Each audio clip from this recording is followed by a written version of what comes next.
Hello and welcome to a Smurp video, and today we are looking at Transformers Retro Wave of the Headmasters in this vintage packaging. And once again, the packaging is probably the best bit about these figures, unless you're really into Headmasters.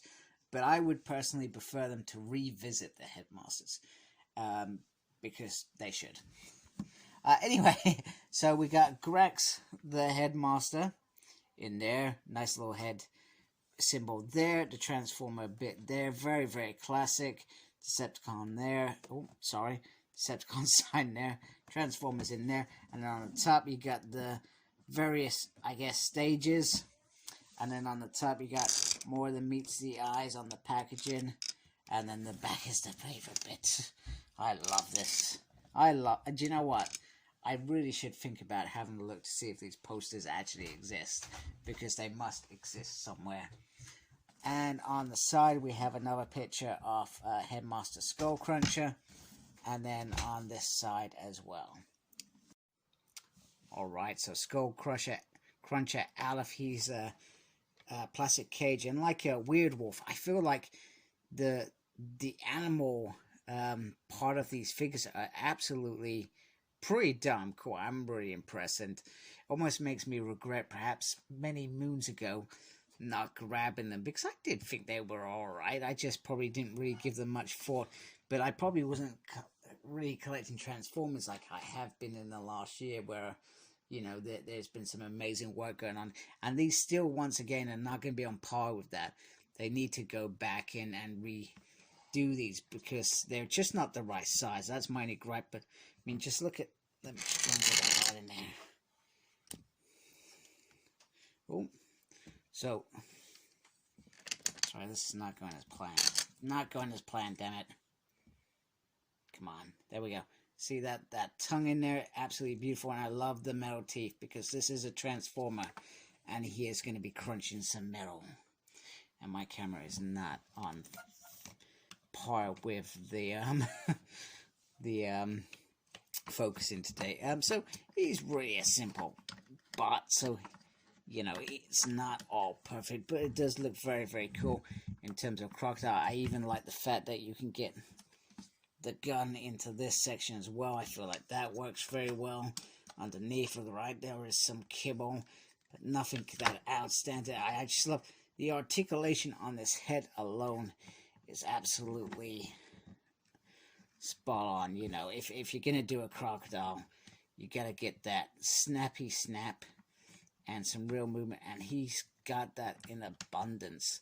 That's some really cool head thing. The tail swivels a little bit as well. Well, just be careful, because it is just on a little peg. Little bits do pop out, but like I said, it's very, very cool. I love the colors, and Skullcruncher. I feel like the Decepticons have been given more attention than the Autobots in terms of what they did with this wave originally. I remember, you know, grabbing some of these figures for my son and thinking, actually, the Transformers, I wasn't impressed. I wasn't impressed at all. I guess my only thing about this mode is you got this little bit here, and it's like soft plastic. It's really weird. And then, you know, the Headmaster just pops out off there, which I think is pretty cool. So you can see him there. You know, the size, I feel, once again, is perfect. I like the fact that he's got a little home, because when I got this other picture, I was thinking, where on earth is he gonna go? That makes no sense at all. So anyway, so in terms of articulation, once again, if I unclip this here, he's got the arm that kind of goes up. It does kind of move a little bit, but it's not brilliant. The head moves all the way around, and the legs are kind of stacked. So the heads are probably the weakest part of this, because there's no real love. They are what they are, I guess. So, and they expect people to accept that they are what they are. But if they're given leg articulation, some hand articulation, these would have been so cool. And even got rid of the screw in there.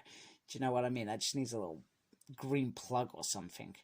I don't understand how they could fail on that. It's easy, but I think if they redid these now, I feel like these little things that I'm griping about now would easily be resolved. But yeah, definitely croc mode is certainly my favorite.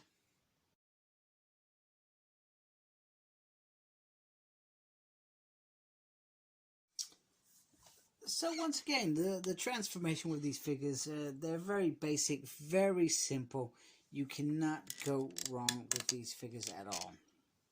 In terms of how they look, ooh, he does not stand up very well. I've noticed. I feel like there's a weakness, like you have to get him in just right. But that does look very nice. I like the design here. And the head actually reminds me a little bit of Skullcruncher, which is a little bit odd, but hey, it is what it is. But the color scheme is the same all the way through. The green, cream, and purple. I'm not sure if it is the backpack that is making this figure kind of not stand very well, but he does seem to drop quite easily, which is a little bit frustrating. I do like the shield. I feel like the shield is definitely a plus. One feature that I didn't notice is I thought this was going to be like a shield handle. So when I did notice that, I thought, well, I don't need to go back and do that because he's just gonna hold that, but he doesn't. It's like a little, I don't know, gun or something. But yeah, I find it weird how he holds this, because I feel like it should be a shield rather than some sort of blasted weapon. But hey, that is what it is. He also has a pistol as well.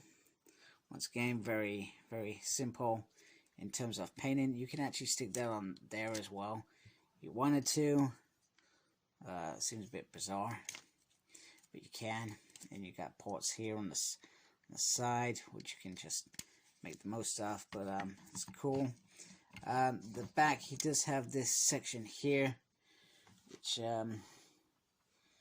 well, it's quite thick, and I feel like that doesn't help him in terms of the weight.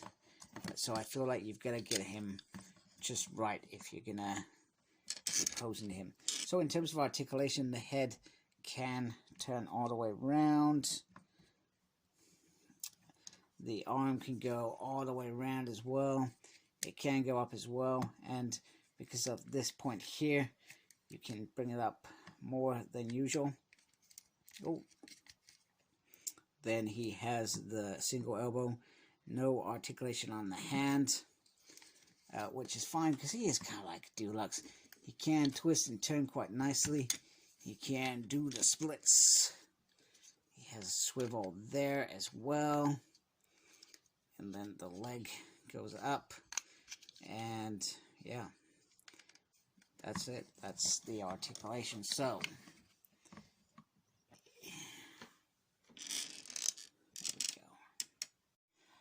Now I've got to eat my words and apologize, because actually he is the same size as some of the other Deluxes we've been getting, and I have to apologize because I've been slagging these retro lines off, but actually, in fact, if you really love those last 3 episodes, Rebirth, you could easily just grab these to complement your cups and hot rods, etc., and, you know, have a full Headmaster set. Yeah, I'm pretty embarrassed, but hey, comes with the territory. I'm sure you listen to lots of crap from me and go, what the hell is this dude talking about? Nonsense, that's what. So I appreciate anyone who takes the time to watch me. Anyway, here is my pint glass, which is a similar size.